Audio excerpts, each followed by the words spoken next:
Alright folks, we've officially gotten to the talking way too much about an early childhood game phase of YouTubing. I've talked about Kirby Nightmare and Dreamland, like 2 years ago, so why not finish that subject off with the other first game I played? Pokémon Crystal. Well, I played Silver first, but close enough. The first time I sat down and really played it was Crystal anyway. The save function on my copy of Silver died, but my sister had both Gold and Crystal, and she liked Gold more for whatever reason, so she was like, "Hey kiddo, you want some Crystal?" I don't even remember how old I was. Must have been after I had played Fire Red and Leaf Green at least. Maybe 6 or 7. I remember playing Silver quite a bit, but honestly I barely remember my first experience with it. My first Pokemon was a Cyndaquil, and I think I had a stupidly overleveled Golduck at some point, but that's about it. Why Golduck specifically, I couldn't tell you. All I remember from playing this game as a kid, regardless of the release, is that I didn't really like it as much as the other games. It always felt oddly unsatisfying, and I dropped it around the 7th gym half the time. I can never figure out why. But I've already looked at Red and Blue through a more critical lens and found a deeper appreciation for it, even if I'd still rather play the remix anyway. So maybe I can have a similar experience replaying Crystal this time, or find out why I never liked it that much. Either way, let's figure it out.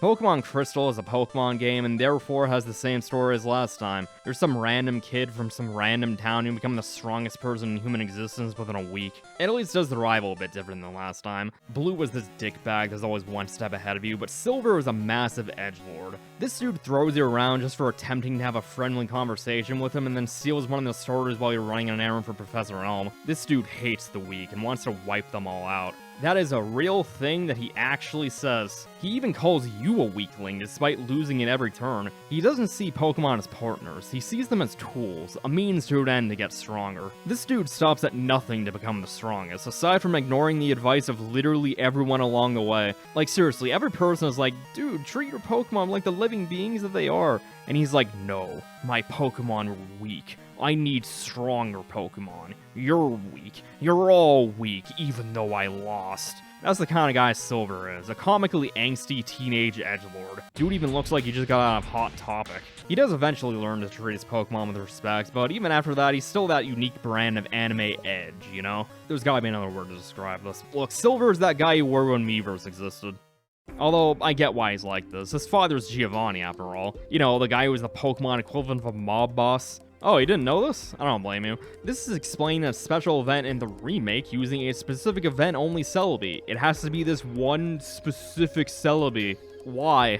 Anyway, this is explained through time travel shenanigans. You overhear Giovanni leaving just as Red defeated him and later fight Giovanni in the almost present during the radio tower takeover. There was a Pokemon Generation short about it, so you can see the event that way, but it's so bizarre that they would hide something so important behind an event like this. Catching a Celebi or Mew is one thing, but actual plot details? Come on, dude. It is cool they made it canon because it was kind of implied, and in Fire Red and Leaf Green there was a diary entry or something in the Sevi Island rocket hideout saying that Giovanni's son had red hair. But this kind of thing shouldn't have been locked behind an event. That's just lame.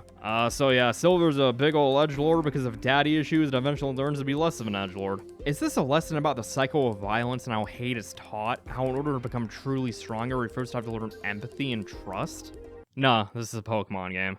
That was a very boring conclusion, so let's move on to how much more interesting Johto is than Kanto. Kanto's towns were just that. Towns. With a few exceptions like Lavender Town and Cinnabar Island, Kanto lacks distinct features. I couldn't tell you a damn thing about Viridian or Pewter or Fuchsia or most towns, really. At best, they have one unique building, but we don't know anything about them beyond that. Johto, in response to this, makes just about every town have something unique. Violet City has to go through the Sprout Tower, fighting an obnoxious number of Bellsprouts. Azalea Town is a Slowpoke well that you can drive Team Rocket out of to stop stealing Slowpoke tails. Not that the Slowpoke even care. Blackthorn has the Dragon's Den, which is mostly just a shrine they have to arbitrarily go through to get the last badge, but it's kinda cool that it exists. Pretty much every town has some kind of extra event to make your trek through there more interesting.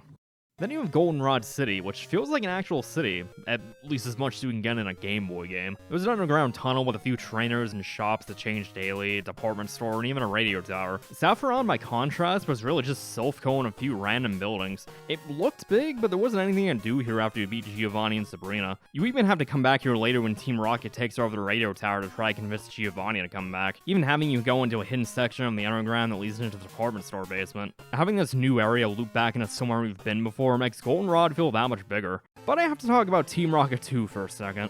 that's not their actual name. They don't really have a name beyond Team Rocket. It's just less confusing to specify which one's which. While we don't really know what Team Rocket 1 was up to, they at least felt like they had some kind of purpose, even if it was just money or power or something. There's a common theory they were trying to catch Mewtwo by taking over Silphco and getting a Master Ball, which, sure, I guess, why not? But Team Rocket 2 just wants to bring back Giovanni. With a more defined goal in mind, you'd think their actions would reflect that, but not really. I guess the Slowpoke tails were to raise money for the radio equipment, but I have no idea why they were stealing them. Like, why couldn't they rob a bank, or at least steal something more valuable? The radio thing in Mahogany, too. Maybe they were trying to figure out how this stuff worked, but that's just a maybe. The only part that makes sense is broadcasting, "Notice a statty Giovanni," because if he's still interested, he'd obviously hear it. But Giovanni left on his own accord. I don't know why he'd be convinced and rush over there and lead Team Rocket again. Wait, what do you mean that's exactly what happens? During the Celebi time travel shenanigans event I mentioned earlier, the Giovanni fight takes place during the radio tower takeover. And the only reason why Giovanni doesn't come back is because you curb stomp him with your level 50 Celebi. I guess he feels ashamed that he got beaten by a random teenager on multiple occasions, which is a perfectly valid response. I would also go live in a cave afterwards. Anyway, short story even shorter, Team Rocket 2 is lame and have no reason to exist, and they're dumb. Back to talking about Johto, Ecruteak is the epitome of how much effort they put into making a more interesting locale. It's not only got this Kyoto, Japan aesthetic, but it probably has the most lore out of any town in the series. There's these two towers in town, the Brass Tower and the Bell Tower, housing Lugia and Ho-Oh respectively. But the Brass Tower burned down, causing Lugia to hang out in the Whirl Islands for some reason, and 3 nameless Pokemon died, and were reincarnated as Entei, Raikou, and Suicune. Why did a psychic type choose to live in the sea? I don't know. Honestly, Lugia feels shoehorned into this whole legend. It would have worked without him. Apparently, Lugia was originally made for the second movie, and Ho-Oh was going to be the mascot for both versions, but they liked the design so much that they had to put him in. You know, there was that one part in the anime with a baby Lugia. Is Lugia female? It's genderless in-game, so I don't know. What pronouns am I supposed to use for a Pokemon? Does anyone actually care? Anyway, I always found it weird how much less lore Lugia has in this game. They never really addressed this either. In Heart Gold, the Kimono Girls help summon the Box Legendary, which makes sense for Ho-Oh, but they do the same thing in the Whirl Islands and Silver. Why does Lugia need to be summoned? No one was really looking for him. I get it with Ho-Oh because everyone was sad that Spicy Big Bird left, but it doesn't seem like anyone remembered nor cared that Lugia originally lived in Ecruteak. It just would have felt a little more organic to have Lugia be his own entity, not really tied to Ho-Oh at all. What they came up with is a little contrived. But still, even if some of the lore they made has holes, Johto is a hell of a lot more interesting than Kanto ever was. Like, even the routes have more going on in them. Before, they were mostly just random paths sketched from one town to the next. There might have been some occasionally unique level design, like the one with all the ledges and you have to go around the right path to progress. But most routes in Johto either have some interesting landmark or connect to an interesting place. Take the Dark Cave. It looks like this generic cave you need Flash for, and yeah, it kinda is. But there's another entrance just outside Blackthorn, the last town in Johto. It connects right back to near the beginning of the region. Sure, it's a one-way trip back to the route between Cherry Grove and Violet, but that's cool. It makes the world feel more interconnected. The Union Cave has something similar going on. A lot more of it opens up when you get Surf. You think it's just a straight path through Azalea, but it actually has a lot more going on in the lower levels. You can even catch a Lapras if you show up here on a Friday. Mount Mortar is kind of similar. If you come back after you get Waterfall, you can fight the guys from Kanto's fighting dojo and get a Tyrogue, a pre-evolution for Hitmonlee and Hitmonchan. Then there's the Ruins of Alph. Ultimately, it's pointless. It's a bunch of literal puzzles to unlock more variants of the Pokemon alphabet, but it's cool finding the entrances from the Union Cave. Not to mention that you can't even do everything here until after you catch Ho-Oh, which is a pain in the ass in Crystal. Trust me, I'll get to that later. But it's wild how much effort they put into such a nothing area. They make it seem like there's some big mystery to solve, but there isn't. The rewards aren't even worth it, just more unknown variants and some vitamins. But going around and doing all the optional stuff makes you appreciate how much of it there is. Johto is a surprisingly well-designed region with lots of extras to dig into if you feel up for it. The only annoyance is how late you get Fly, but with how efficiently laid out the region is, Azalea is the only place of note that's annoying to get back to before fast travel. The only noteworthy location I haven't mentioned yet is National Park, which is mostly this random park, but that begs the question. Why did they go so hard on the music?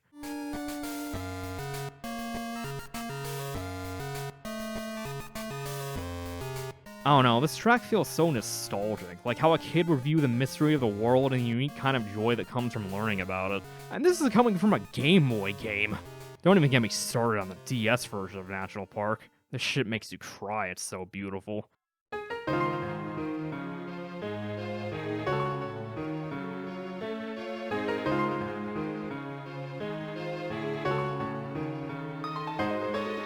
The music in this game in general is oddly fantastic. It's insane what they are able to do with the Game Boy sound chip. This is not in the Game Boy Color talking. Crystal may have been a color exclusive, but Gold and Silver still worked on that 10-year-old handheld. This soundtrack is just pure expertise of the hardware. Nothing sounds old like it did in Red and Blue, and it often got stuck in my head. Even when you go back to Kanto, they didn't just copy-paste the old music, they remixed most of the music with new instruments, and just about all of them sound better than they ever did in Gen 1. The new remixes give off a more somber and laid-back vibe from the originals, which is much more fitting. Instead of everything being new and exciting like the Johto, you're mainly going around Kanto and seeing what's changed, like catching up with an old friend.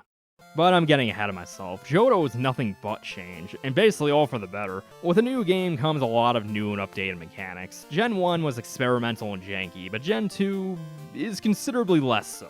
The biggest change is how the special stat has been split into special attack and special defense, which means that just because you're specially offensive doesn't mean you're specially defensive. Basically, psychic types aren't nearly as powerful as they were before. Don't get me wrong, they're still strong, just not objectively better than everything else. It helps that its Ghost weakness actually works now and has an actually good move in Shadow Ball. On top of that, we also have two new types, Steel and Dark. Steel is a really defensive type and resists Psychic, while Dark is strong against Psychic and immune to it. Magnemite and Magneton are Steel type now as well, even if it doesn't make sense lore-wise. Why were they not weak to fighting and fire 3 years ago, but are now? Whatever. Pokemon can hold items now, too. Like, they can hold a berry and automatically heal a bit when they get low on health, or get a status heal without having to use a turn. Or you can give a weaker Pokemon an experience share to let them safely catch up to your stronger team members. The Quick Claw is another great one. Having a random chance to speed up a slow Pokemon is always useful. Held items open up a lot more strategy in fights, while still being pretty simple.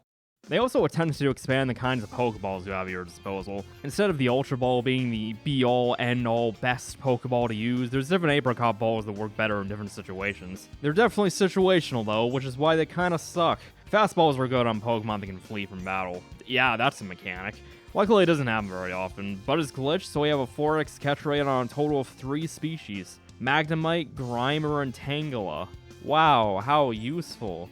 For reference, an Ultra Ball is a 2x catch rate. Moon Balls are equally situational. A 4x catch rate on any Pokemon can evolve with a Moonstone. A total of 4 Pokemon. Also, it's glitched and always has the same rate as a standard Pokeball. But the funniest glitch in them all is the Love Ball. It's supposed to give you an 8x modifier for the same species but opposite gender, which already feels pointless. But actually only works for the same species and gender. You heard me right, folks. It may not have been on purpose, but Game Freak said gay rights before it was cool. What chads. The other Apricot Balls actually do work, though. The Friend Ball starts the caught Pokemon off with a higher friendship, which makes it useful if it needs friendship to evolve, or if you want to take advantage of a turn, which gets more powerful the higher the friendship is. Heavy Balls add a base plus 20 or 30 to the catch rate, which doesn't sound like much, but when it's out of 255, that means that a legendary in this range is guaranteed to have a 9% or 13% catch rate. That's insane. At least it would be if it worked on more legendaries in Gen 2 than just Lugia. Yeah, out of the 5 catchable legendaries in this game, they're all just barely too light for a Heavy Ball to work on them. But hey, at least Lugia is easier to catch now. Level Balls sound pretty useful. If they're a lower level than your current Pokemon, it has a higher catch rate. But it has to be at least double the level to be better than an Ultra Ball, which I guess is useful, but at that point they're so weak they're not that hard to catch anyway. Bizarrely, the best Apricot Ball is the Lure Ball, which is a 4x modifier on Pokemon you encounter through fishing. So yeah, out of all these fancy new balls, the only one worth a damn is for fishing. At least it would be if it didn't take so long to get them. You have to give apricots to Kurt in Azalea Town and have to wait until the next day for them to be finished. You can at least give multiple of the same kind in Crystal, but that still doesn't help that you can only get a max of 1 of each kind of apricot per day. So it takes a while to actually stockpile these to actually use them. While you could go out of your way to make a few edge cases easier, the reality is they might as well not exist and it's simpler to chuck Ultra Balls and everything, so I just wasted an entire paragraph talking about them. Despite how I'm making it sound, Gold and Silver are way less glitchy than Red and Blue. This is just about the only thing that's buggy to the average player. So hey, it's a much more polished game, that's great. But what isn't so great are the new Pokemon. Johto introduces 100 new ones, and it's crazy looking back at how many of them suck. Alright, where to start? Why not Crobat? Because Crobat is great, but it can't learn any damaging poison-type move, so why even bother making it a poison-type? Heracross is a similar situation. It's part fighting, but only learns one decent fighting move, which is only good if you have low health, and it doesn't learn it until level 44, followed by Megahorn at level 54, so it can't get any decent moves until the ass end of the game. You might want to use a Togetic because it's a cute and friendly design and you get a Togepi egg no matter what. But it only has 40 attacks, so it can't take advantage of the fact that it's normal flying. It has 80 special attack, but it only learns 6 damaging special moves, only 3 of which are actually worth using. Like, this thing can learn Dream Eater, but has no way to put the opponent to sleep. What? To top it off, it's so slow that it's bound to take a hit before it can do anything. Sneasel is another Pokemon screwed over by game mechanics. It should be a great glass cannon with good attack and speed, but because Ice and Dark are both special types, it can't do anything with its abysmal special attack. It gets Slash and Strength, but at that point just use a normal type. Speaking of normal types, Granbull is just a worse Ursaring. I'm serious. They both get the same moves, it's just that Ursaring has better or equal stats in just about every department, and Ursaring doesn't get Shadow Ball. Snubbull is more common than Teddiursa and evolves earlier, but that's the only advantage Granbull really has in terms of viability. Ursaring even has enough special attack to take advantage of the easy access to the elemental punches. So, do I regret using a Granbull this playthrough? I mean, not really. Granbull is still good, it's just that Ursaring is objectively better. Assuming you don't mind going into the Dark Cave and grinding out a 5% encounter only in the morning. Yeah, I ain't doing that. Johto also introduces some gimmick Pokemon. As you'd expect from this rant, they're all bad, at least in normal single-player gameplay. One of which is Shuckle. This dude's got the best defenses of any Pokemon, but little options for offense. You could set up Sandstorm, Protect, and Toxic with the leftovers to stall out your opponent, but that takes so much effort in this easy game you could just play it normally instead. Not to mention that Toxic isn't available until Kanto anyway. Maybe it's a decent strategy against the Super Boss, but that's the only situation I can think of where it might be a better option than using something more offensive. Wobbuffet is similarly defensive. It can only do damage from taking damage. It's potentially good in the right hands, but too situational to be useful to most people. Then there's 3 Pokemon that only learn 1 move. Well, that isn't totally accurate. Smeargle can learn any move, assuming you time your limited use sketches correctly. Sketch is a one-time use move that lets you permanently learn the move the opponent just used. To compensate, Smeargle has absolutely garbage stats, but Smeargle can be whatever you want. It's a blank canvas with infinite possibilities. And just like a blank canvas, I'm not willing to grind out the perfect masterpiece. Here's a Totodile, I guess.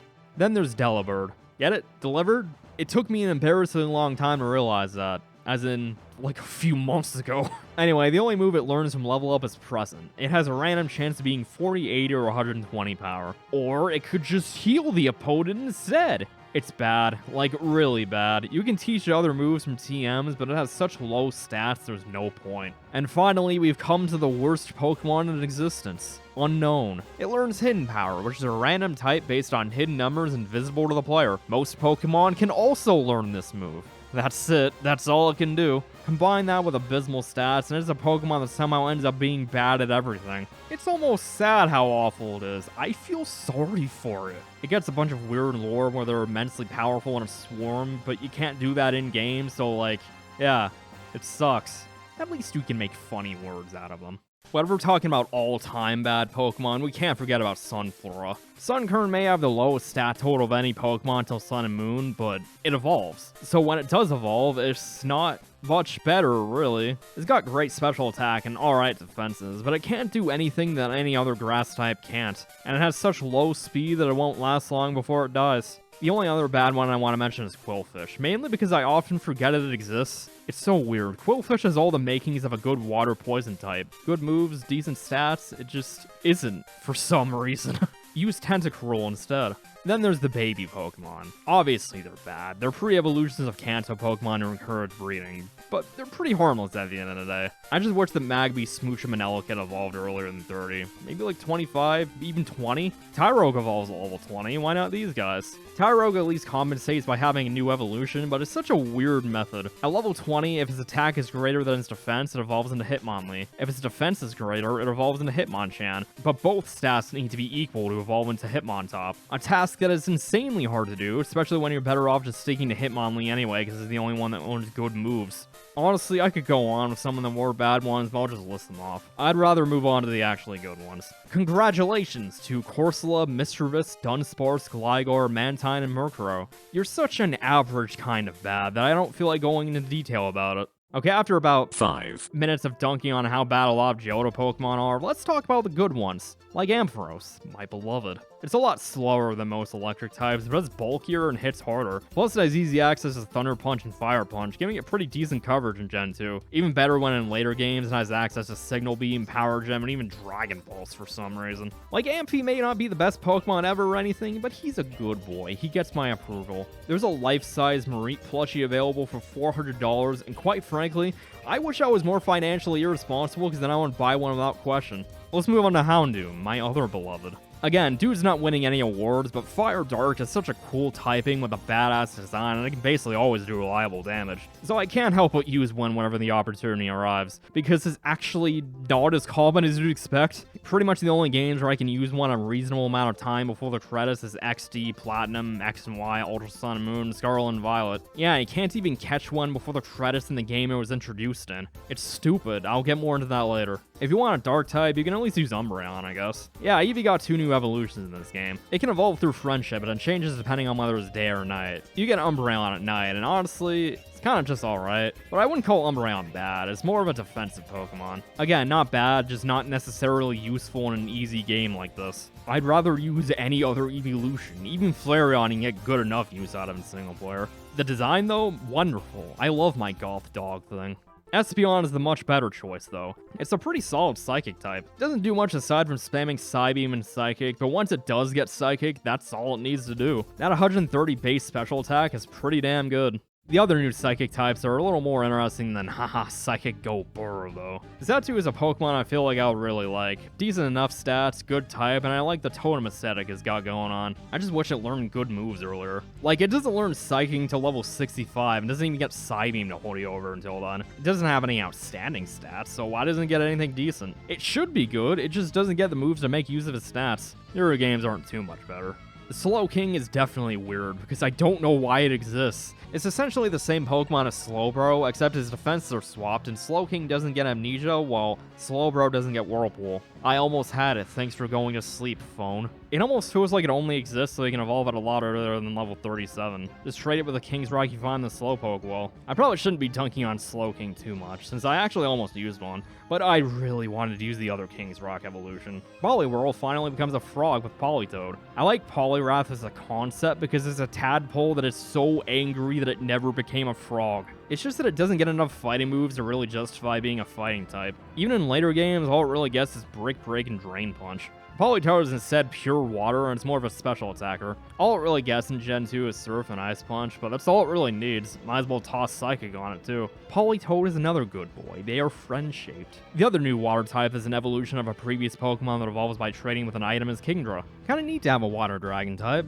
It's also hilarious, because apparently the only reason my Gyarados is water flying is because they didn't want a Pokemon without a weakness, and then they later went and made Sableye and Spiritomb. Dragon Breath now exists, and makes Dragon actually part of the damaging type chart. So Dragon is only weak to Dragon, but neutral against everything else with Steel, which resists it. It's funny how my mind immediately went to Dragon Breath for being the first Dragon move to do more than a fixed 40 damage, because Dragon Breath is only a TM in Gen 2. Not a single Pokemon learns it via level up in this game. Both lines of Dragon types instead learn Twister from level up, which is only 40 power. Dragon Breath isn't great either, but at least it can paralyze. Also, Outrage exists. I forgot it was in this game somehow. Kingdra is pretty solid, and you won't run into its one weakness very often. It's just that it's kind of a pain to evolve because the item needed to evolve it is pretty deep within Mount Mortar. Getting that Dragon Scale is a bit of a trek, but it's a pretty good alternative to Dragonite if you do evolve it. We've also got 2 evolutions into Steel types, Steelix and Scizor, my other beloved. You won't get these until post-game unless you go Magnemite hunting and hope for a 5% chance in a Metal Coat, but Scizor at least is worth the wait. Steelix less so because it's another defensive Pokemon, but it's got some of the beefiest defenses ever. Now, you can generally bypass this defense and kill it pretty easily with Surf, but it does what it does really well. It doesn't hold a candle to Scizor, though.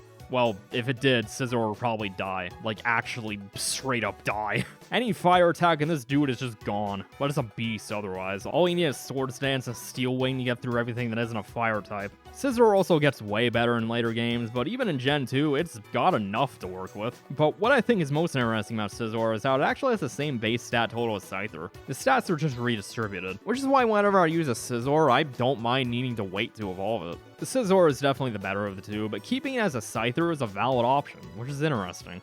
The other bug steel type in this gen goes for total defense. Fortress is a complete wall. It's not really my thing, but when I do happen to find a use for it, it's got my respect. But how could we forget about the goodest boy, Quagsire? Now, realistically speaking, Quagsire is pretty average. It gets Earthquake pretty early, but otherwise it learns about what he expects. Surf, Ice Beam, Ice Punch, Dig, etc. But its water ground typing and generally decent defenses let it survive a lot more than you expect. But who cares about how good he plays? Look at how happy he is. He's trying his best. Cut him some slack. Wooper, too. This is a perfect being. Nothing can be this happy without arms. How does it learn Ice Punch? Wooper is just built different. That's how. The last one I want to mention is Tyranitar. This thing is a monster.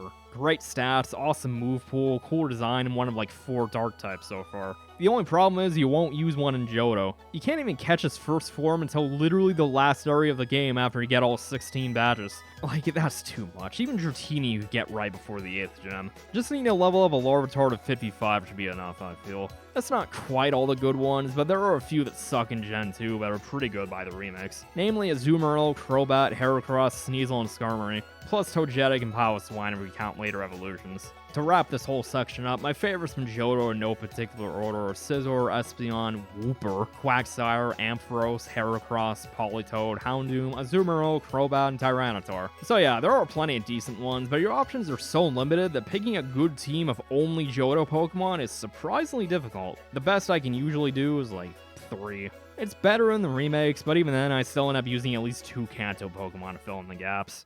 Like with this playthrough, I tried getting weird and using stuff I don't normally use, and I had a not great time figuring that out. I picked Chikorita for one, and regretted it. But I'll save the Chikorita slander for later, because it goes into the bizarre difficulty curve of this game. I love Bayleaf's design, at least. We love and respect Bayleaf in this house. Meganium, not so much. Not a huge fan of the whole plant dinosaur thing. I don't know what's going on. I definitely wanted to use a Politoed. Not much opportunity to use this guy. Ursaring would have been great, but again, I'm not waking up early just to deal with random encounters. Life's too short for that. I'll settle for Granbull since I've never used one and it serves the same brute force role anyway. Maybe I shouldn't have used Furo though. It was awesome early on, but lost steam by the end. Maybe I could have gone with Xatu for my flying type, but again, it barely gets any moves to take advantage of its special attack. I wanted a psychic type though, so I went with Hypno to try something new. It's a little too defensive for me. It didn't hit hard enough for me to vibe with it. Hypno at least gets all the elemental punches with decent enough special attack to make use of it. Along with having a means to put enemies to sleep, it at least works as a good supporter, even if it means having to deal with way too many coin flips. I was surprised by Sandslash at least. While I needed to make sure I got the TMs for Dig and Earthquake, this dude hit hard. Good defense too. Sandslash definitely gets outclassed by other ground types, especially in later games, but he was a solid damage dealer for me. So yeah, the best I could really do was use 3 Johto Pokemon. Again, it's a bit easier in the remakes, but it's so much easier to not force it and use mostly Kanto Pokemon instead.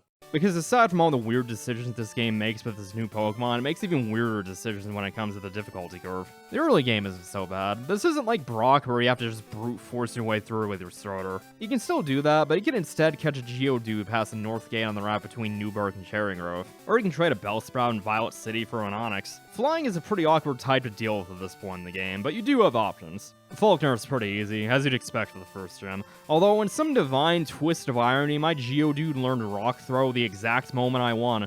And before anyone mentions that you could also catch a Mareep to deal with Faulkner, no! You can't. That was added in the remake. This patch of grass letting you catch new Pokemon before the gym wasn't here originally. This guy stops you and you can't go and catch an electric type to deal with a flying gym. It was dumb, hence why they changed it. But in an even stupider move, you can't catch Mareep at all on Crystal, which is dumb enough on its own, but this stupid decision goes deeper. Mareep is the only viable electric type in the whole game. I'm not exaggerating. Pikachu and Electabuzz can't be caught until Kanto. Thunderstones are really hard to get, so no Jolteon. I guess you could use a Lantern, but its stats are kinda average aside from HP. You have to fight some Electro in the Rocket Hideout, so why not use one of those? Well, you could, but it doesn't learn any electric moves from level up. And that leaves us with Magneton, whose best moves are Thunder Shock and Zap Cannon, the latter of which only hits 50% of the time. Now, I know what you're thinking. Why not just teach them Thunderbolt? Well, it's not a TM in Gen 2. I can't fathom why. You can teach Thunderbolt with Game Corner tokens, but only in Crystal and during 2 days of the week. Same applies for Flamethrower and Ice Beam. You can get Thunder whenever, but trust me, that lower accuracy will bite you in the ass when you need it the most. It's not worth it. In Crystal, you can get a free egg from the daycare that's a random pick of one of the baby Pokemon, so if you want a viable electric type in Crystal without having to grind for tokens, you have to pray to the RNG gods you get the 1 in 7 roll that gives you an Elekid. I gotta smooch him. You know, in hindsight, maybe I should have used a Jinx instead of a Hypno. To think all of this could have been avoided if you had access to Mareep like before. You can just go to the department store, teach a Thunder Punch, and be done with it. That sounds nice. Not that it would help for the second gym. Bugsy's in charge, and he uses bug types. It's before the punch store, so you're better off just using your Geodude or Onix again. The only thing he has that can do any kind of real damage is his Scyther, so as long as you deal with it before it can spam Fury Cutter, he's pretty easy. Now, Whitney is the hard part. Normal types generally aren't too bad to deal with. Her Clefairy goes down pretty easily. But you still need to be careful. This one's the wild card. If you get unlucky, Metronome will screw you over big time. Imagine the third gym leader just using Hyper Beam on your ass. It's happened to me before. But it's not usually an issue. Better to use the Clefairy to set up for the real threat, Miltank. On its own, it's a pretty decent Pokemon, but it's a beast for the stage of the game you have to fight it at. And you don't really have many options to deal with it. You can catch a Drowsy and trade it for a Machop in the department store, but consider the following. Who in the hell is going to know that? And even when you do, it's still pretty hard to deal with, because a Karate Chop against a Pokemon with a base 105 defense isn't going to kill it even if it is weak to fighting, and Miltank massively outspeeds Machop, so it can definitely take out a level 17-ish Machop through brute force. Wait, I beat her first try with the Machop? What? Why did she use Rollout, which Machop resists?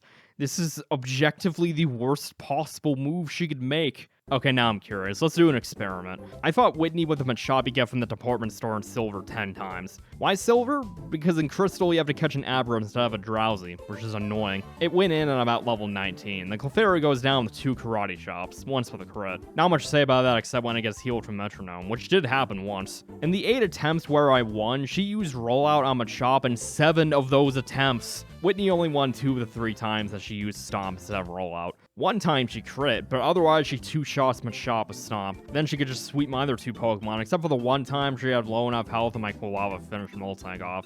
So while this experiment has proven me wrong and shown that using the Machop in the department store is the objectively correct thing to do, I have more importantly scientifically proven that Whitney is a complete idiot. So yeah, use a Machop. You'll win 8 out of 10 times. But that doesn't mean that losing to Whitney is a skill issue. She's beginner's trap. There's no way for you to know that your only defense against this girl is some random guy in the department store. Facing her without your trusty buff child, you often run into a lot of problems. For one, there's the chance that Whitney uses Milk Drink, restoring a bunch of Miltank's health and making your efforts pointless. Stomp can also cause a flinch, so there's a decent chance you don't get to attack at all. To top everything off, if Miltank gets Rollout going, you already lost unless something resists Rock. The Machop you get in the trade is at least female, so there's no chance she can get hit with Attract. Basically just confusion against the opposite gender, but without a chance to hit yourself. But this leads to another problem. Fun fact, in Gen 2, the Pokemon's gender is determined by its attack IV, which means that a female Machop will always have a lower physical attack stat than a male Machop. It at least means that Miltank doesn't do quite as much damage as she could, but it obviously doesn't matter for something this strong for this point in the game. Another fun fact, this attack difference did not make it harder to beat her 8 out of 10 times. I just needed to point out this unintentional mechanic.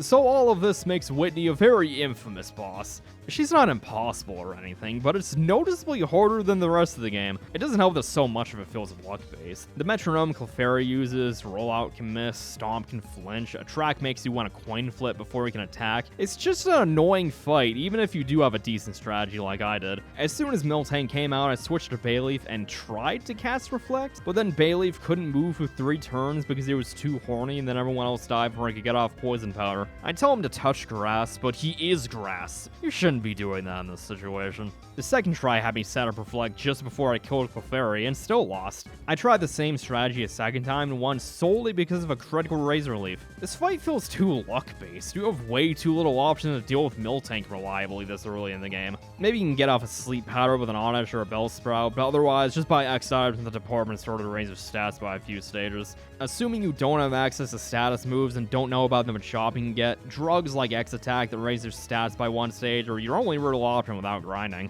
And to rub salt in the wound, Whitney cries when you finally beat her. Under any other circumstance, this would be hilarious. They're normally like, "Jolly good show, young trainer. Here is a badge to commemorate your victory." If I beat a gym leader and she started crying, I wouldn't know what to do. I'd just stand there awkwardly, thinking I did something wrong. She actually gives you the badge after she calms down, but it really isn't hard to see why everyone hates this fight. I'd be fine with it being so hard, but you really don't have many options to deal with this kind of threat at this point in the game. Your options are maybe a Geodude or Onix to tank hits, or a Machop that's almost hidden away from you. You can also use a Heracross in the remakes, but that in and of itself is obtained by headbutting trees, which most players won't do on a first playthrough anyway. Again, this thing doesn't learn a single fighting type move until level 44 in the originals. I don't know what they were thinking. And after this fight, the game never gets anywhere near as hard. Morty can't touch normal types unless they're asleep, so if you have a normal flying type like Pidgeotto or Furo, it's pretty hard to lose. Chuck only has 2 Pokemon. They're fully evolved Pokemon, but 2 nonetheless. Throw in a Ghost type and he can barely touch you, and even if you don't have a Ghost type, Psychic types tend to wall most of his moves anyway. His Poliwrath is really annoying because it can put you to sleep and do some serious damage with alternating Mind Reader and Dynamic Punch, but that could still potentially be avoided with Protect. Jasmine is pretty easy aside from Steelix, and even then it's not too bad if you have a Water type to spam Surf. Doubly so if you have Rain Dance to cancel out her Sunny Day. Whitney is not a common occurrence. You have options to deal with every other major boss in the game. Some more than others though, just look at Price. This dude is supposed to be the 7th gym leader, but he has weaker Pokemon than Chuck and Jasmine, so like, what? He has the opposite problem with Whitney. He's too easy for the point in the game you fight him. Because when you beat Morty and get the ability to use Surf outside of battle, you actually have a choice in where to go next. You can go west to Olivine and Signwood to fight gyms 5 and 6, or go east to go through the Rocket Hideout and fight Gym 7. But no matter which path you choose, the game's difficulty curve is designed around the possibility you go here first. So regardless of the choice you make, what you do second is going to be way easier than what you did first, and that makes the game a lot more boring. This is the point in the game where you start to expect some kind of resistance, some kind of growing difficulty, but the game doesn't do that. This isn't like Red and Blue, where the bosses generally have good teams, but the AI is so bad that it outright refuses to attack you at times. Crystal's bosses are just easy. Look, I really want to move on from mentioning Whitney, but she's really the only boss in the game that's even remotely challenging in most situations, and it really ruins the game for me. But if you've been paying attention to what kinds of types strong trainers have in this game, you may have noticed that the Chikorita line is kind of worthless. Grass is a terrible offensive type in this game because out of every major fight, you get a type advantage on literally a single Pokemon. And even then, you'll probably be dealing with Chuck's Poliwrath through flying or psychic types anyway. You can't even brute force with Grass either, since most bosses have Pokemon that resist Grass in some way. Normally that wouldn't be too big of a problem since Grass is really good at inflicting status conditions, but Meganium isn't about that. It's more of a defensive Pokemon. But with how easy the game is, you can already see why that's an issue. Sure, Meganium may not die very often, but it's not going to kill things very quickly. I guess you could Poison Stall, but that's too slow to be fun for most people when you can instead switch to another Pokemon or just do more reliable damage. I think Meganium's real problem is that it doesn't have a niche. Venusaur's status moves may not have been exclusive to it, but you can still get those from Vileplume and Victory Bell, but it was also faster than your other options. You could get the same role from other Pokemon, but Venusaur filled that role better. Meganium doesn't fill the status supporter role very well since it A, only gets access to poison, and B, Reflect and Light Screen aren't as universally useful in single player like status conditions are. It doesn't even get Leech Seed through level up, you need to do that through breeding. It does get both Reflect and Light Screen, which is pretty rare in this gen, but a defensive Pokemon in such an easy game just isn't useful. You're much better off with Typhlosion for Alligator in just about every situation. It's a shame, because your starter is generally a Pokemon you can always rely on, but this time I hardly ever use my starter because of how unhelpful the Chikorita line is. So yeah, I technically did a bit of a challenger run. I chose one of the weakest starters in the series, and Crystal was still incredibly easy. Look, while the previous game was just as easy, it at least gave you a lot of options how to approach the main objective. You could theoretically go from Gym 2 to 6 if you knew what you were doing, which gave it a ton more replay value. Red and Blue versus Gold and Silver is a pretty good example of a non-linear game versus a linear game. Because Gold and Silver is so much more linear, they had a lot more control over the game's difficulty curve, and they chose to make it stupid easy. I was on autopilot for a lot of Red, but I was on even worse autopilot for Crystal.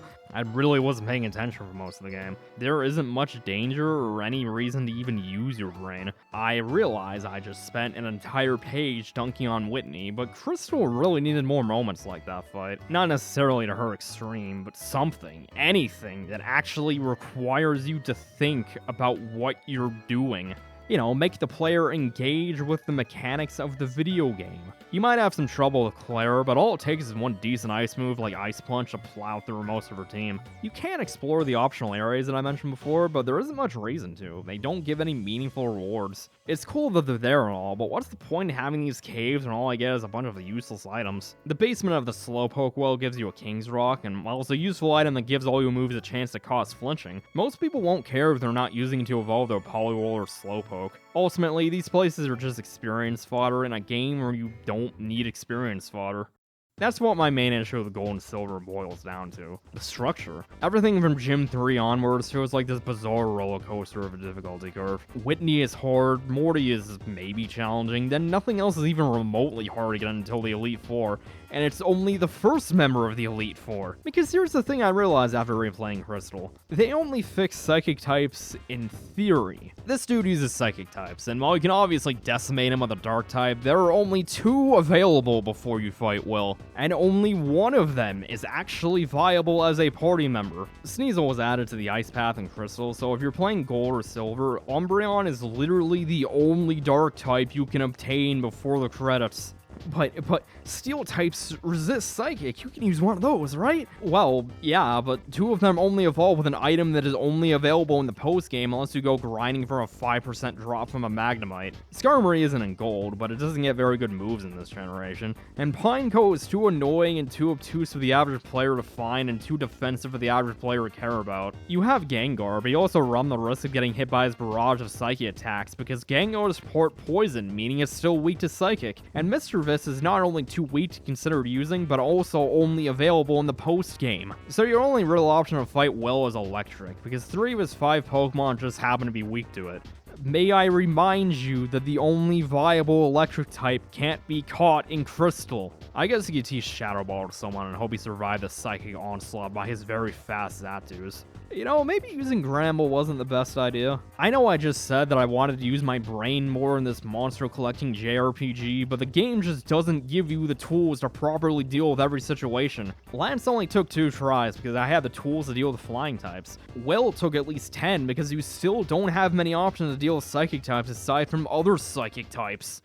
This isn't an isolated incident. Gold and Silver make a lot of bizarre design choices in general. Like, you know all those evolution stones? You know how you just buy them from the department store aside from moonstones? Wouldn't it be hilarious if you just couldn't in the next game? Do you want to know how you get a water, fire, grass, or thunderstone in Gold and Silver? You have to go to Bill's house in Kanto and show the Pokemon that his grandpa asked for. In Crystal, instead of doing the logical thing and putting the evolution stones in the department store so you can evolve your newly obtained Eevee just like it was in the previous game, they instead made it so you have to get the phone numbers of specific trainers and hope that they call you saying they found something. Why? It was perfect before. Why did you have to ruin it? You can get evolution items through the Pokeathlon and the remakes, but why do I have to play stupid minigames to evolve certain Pokemon? Why can't I just buy it with a copious amount of money I have by the end game? What's the point in making evolutions more obtuse? You know, speaking of Kanto, I already talked about how some Johto Pokemon can't be caught until Kanto, and it's really irritating. Why are there new Johto Pokemon that can't be found in Johto? That doesn't make any damn sense. By the time you get to Kanto, they're way too low of a level to be worth using. I've got new toys to play with. I can't effectively use them when the game's already over. And they have a surprising number of Pokemon behind this. Houndour, Slugma, Murkrow, Larvitar, Mischievous, like, why? The only one I'm really gonna miss out on is Houndour, but still, I want to use a Houndoom. Why do I have to wait until Kanto for that? The Team Rocket admin, who doesn't even have a name in the originals, has a Houndoom. There's a realistic chance I could see that he has a Houndoom, and I'm like, ooh, you like him, you want one, and can't until it's too late to use one. Luckily, they never made this kind of mistake again, but it's so strange they thought it was a good idea. While I'm talking about some Pokemon being annoying to obtain, certain Pokemon only being able to be found at certain times of the day just gets more annoying as time goes on. It's not even the I don't have time for this problem, which is a valid one. It's more on principle. Why do I have to play the game around its schedule? You are entertaining me. Pokemon is on the shorter side of RPGs, so in theory, it respects my time more. But Gold and Silver go overboard with how many Pokemon have to be caught at arbitrary times. I'm not talking about ghosts and owls coming out at night. That makes sense. I'm fine with that. I'm talking more like why does Sandshrew only appear during the day in a cave? I wanted to use a Sandshrew, right? Sandslash actually ended up being pretty good, but when I went to catch one, I just so happened to be passing through Union Cave at night. After running around for 10 minutes not being able to find this common encounter, I was shocked to learn it's only available during the day for some contrived reason. Same thing with Teddiursa. You can catch one in the dark cave, but only in the morning, and it's still only a 5% chance. Life's too short to wake up and grind out a rare random encounter, so I used a Snubbull instead. I had to play on an emulator to record the game, so I could have just changed the clock on my computer, but I wanted to play by the game's rules, see how it was intended to be played, you know? So, no Ursa Ring for me, I guess. No fun is allowed here. Or maybe you wanted to use a Lapras. Well, what if you just went to the bottom of Union Cave on a Friday? Is that specific enough for you? The bug catching contest is like this too. Go do the bug catching contest on Tuesdays, Thursdays, and Saturdays and grind out a 5% encounter on top of that. If you want to cheat the system, so to speak, be my guest. Work smarter, not harder. It's a video game. Do whatever's most fun to you. Don't be like me. Don't make the game slightly less fun for yourself. There's no point. As a kid, I remember not really liking Crystal that much, and I can never put my finger on why.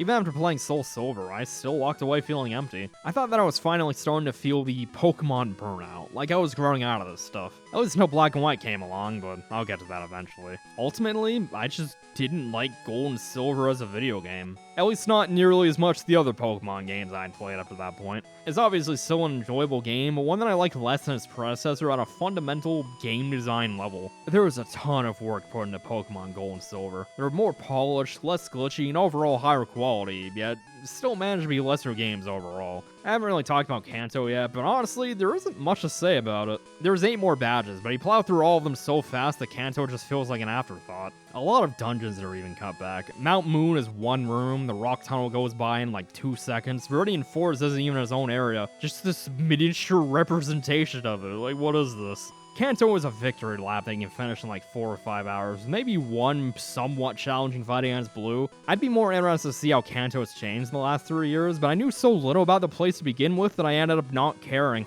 Kanto really adds to the overall feel of the game. Gold and Silver is such a whirlwind of nothing that it doesn't feel like I even played it. While everything's been refined, it doesn't do enough new to keep me interested. I'm mostly using the same Pokemon, doing the same thing, and it's just more obvious how little there really is to do in Kanto. I'm just speeding past it to get it over with. It's a grind to get through.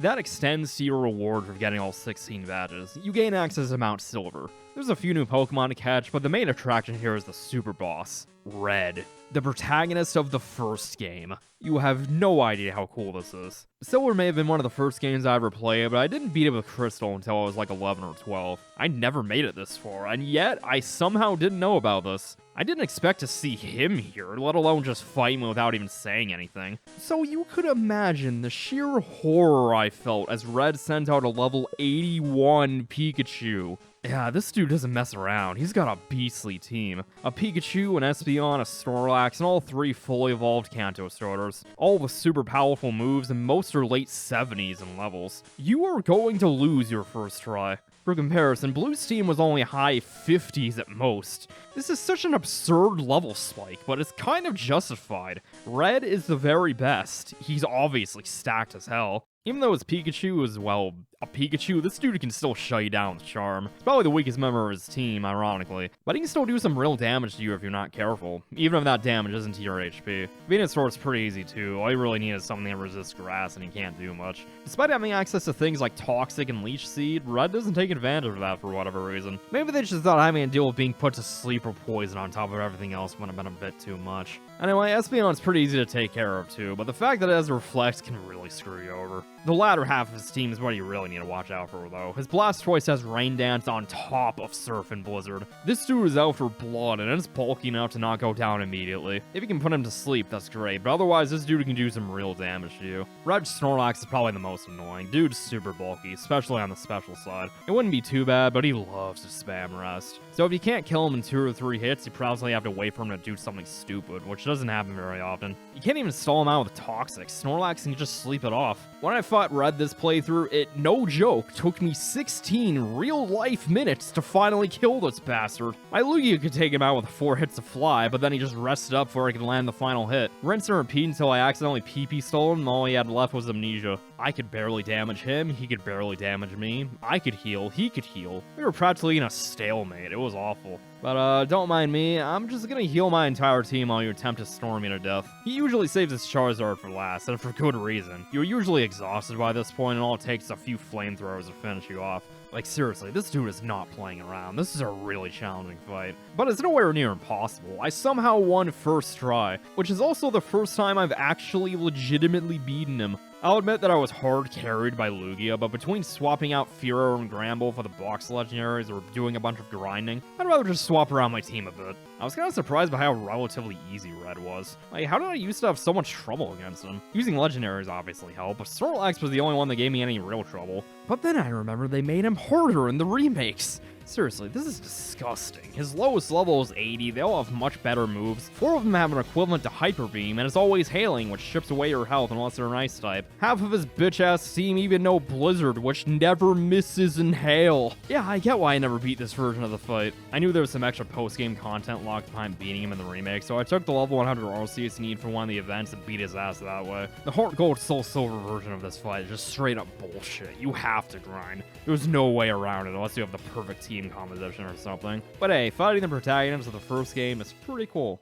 However, I'm not quite done talking about this game yet, because there's still the pain of describing my experience catching Raikou and Entei. These things are a bitch. They're not like other legendaries. Instead of staying in the same spot waiting for you to show up, they roam around Johto and run away after a turn. The idea is you're supposed to track them down and find them, but that's not really what happens. After you shoo them away from the burn tower, you have no way of tracking them until you find them at least once. But because they change areas whenever you change areas, I'm not sure how you're supposed to find them aside from blind luck. Because you also have to win the 10% chance to encounter them on top of this. Like, there were times where I looked at the Pokédex and I knew for a fact that they were on the same route as me, and they still didn't show up and moved on to the next area. So yeah, you not only have to somehow end up on the same route as one of these things, but also pray to the RNG gods that you actually find the thing when you are in the same area. Like, I'm already on the same route, why can't it just be a guaranteed encounter? And more importantly, why do I have to do this 3 times? At least in Gold and Silver. Suicune is a static encounter in Crystal, but even having to do this twice is too much. You can use the Master Ball on one of them, but you're still gonna have to deal with slowly running into them and weakening them bit by bit regardless. And yeah, they keep their health and status condition in between fights, but with how surprisingly convoluted it is to find them in the first place, you often go like 10 to 20 minutes in between encounters. It's so agonizingly slow and tedious just for something that's gonna run the PC. All we can really do is go south of Ecruteak and hope for the best. This took me 4 hours. Now, they did improve this mechanic in future games. In the remakes, there's a 25% chance to find them instead of 10, and you can view them on the map screen regardless of whether we found them before. But they're still dumb and stupid and are bad. They were always bad. The concept isn't awful, it just doesn't work with random encounters. And they also decided to have Latios or Latias roam around Kanto in the remakes. Why? Having to track these things down in the overworld without random encounters sounds kinda cool, but honestly, I'd rather just not have roaming legendaries at all. I don't know why they ever existed. I've never met a single person who actually likes them, and yet they kept doing them, despite how hated they always were. I always wondered why I never caught Entei and Raikou in Crystal. Not anymore. And because of that, I never caught Ho-Oh in Crystal. Despite what you might think, the box legendaries aren't version exclusive. You just get a Ho-Oh or Lugia earlier in Gold and Silver respectively. You get the item to find the other one from a guy in Pewter City. But in Crystal, you get a clear bell to fight Suicune and the Silver Wing in Pewter, so how do you get the Rainbow Wing to fight Ho-Oh? Oh, why you have to catch Entei, Raikou, and Suicune, of course. Yeah, it's stupid, but honestly, I'm tired. I'm just catching my spicy Big Bird and moving on with my life. Lugia is pretty easy by comparison since you know how to do some annoying side quests first, but you still need to figure out that you need to enter through the top left of the Whirl Islands. Again, pretty easy, but annoying if you didn't realize it. There is one more legendary, though. technically, because Crystal is when they started adding in event legendaries. Yeah, Pokemon you literally cannot catch unless you go to some event in real life that just activates a flag in the save file that says you can now catch this Pokemon. The event is fully playable, assuming you hack in the item. This was the original on-disc DLC. Not to mention that the Celebi event in Crystal was Japanese only until the 3DS re-release, which you can't access anymore either. I think you had to connect your copy of Crystal to this Japanese phone using some specific cord. Look, all I'm saying is that it's morally correct to use PK Hex to access special events. The Crystal Celebi event isn't anything too special though. Celebi just comes down to the shrine in Ilex Forest and fights you. The remakes have more interesting events though, like that Celebi cutscene I mentioned before, or Arceus showing you a bunch of real life images including the real life planet Earth and then giving you a level 1 Dialga, Palkia, or Giratina. What did I just watch? Like, this was a real thing in the actual game. I know, because I experienced it myself when it first released. God, what? Oh, and Cynthia was there too. You know, I should probably talk about Heart Gold and Soul Silver briefly. I was originally going to do separate videos on the remakes, but honestly, I don't have much to say about them now that I've talked about the originals. The remakes are the better way to play these games, hands down. Much nicer presentation and music, Gen 4 mechanics making most Pokemon actually usable now, Pokemon follow you outside of battle, a lot of weird miscellaneous design decisions are removed, plenty of new post-game content, it works. In terms of Pokemon remakes, Heart Gold and Soul Silver are probably the best ones, but it doesn't change any of my main issues. They did rebalance the difficulty quite a bit, it's a lot more challenging now, but it's not enough to change my opinion on the game overall. Playing through the remakes leaves me feeling just as empty. The last time I played the remakes was in like high school, and honestly I barely even remember it, which really says it all. Hell, I barely even remember the playthrough I just did. But hey, at least you can get evolution stones through touchscreen minigames now, and they're only available one day of the week. Look, all I'm saying is that it's morally correct to change your DS clock. Definitely the weirdest thing about the remakes is that they also included the Pokewalker, which is a pedometer that works only with this game and Pokemon gain experience from walking around in real life. Like, it's cool, but why does it exist? Were they trying to get kids to go outside? Because I was one of those kids, and I did not go outside. I stayed inside and played Pokemon while I bathed in darkness. I was 12, what else was I supposed to do? Like, I'd show footage of this thing being used, but mine died ages ago. I probably just need to change the watch battery, but I never used the damn thing anyway. I don't care. So, here we are. I'm finally done talking about Pokemon Crystal. What more is there to even say at this point? I've been going back and forth on positive and negative, but that's what Crystal feels like. It does a lot of good, but also has a lot of weird annoyances that shouldn't be there. It's easy to appreciate the raw amount of effort they put into this game. They didn't have to get the late Giga Chad Satori water to compress the game so much that they could fit Kanto into it. They didn't have to make a shiny variant for every Pokemon. They didn't have to make the best presentation on Game Boy, but they did, and that's incredible.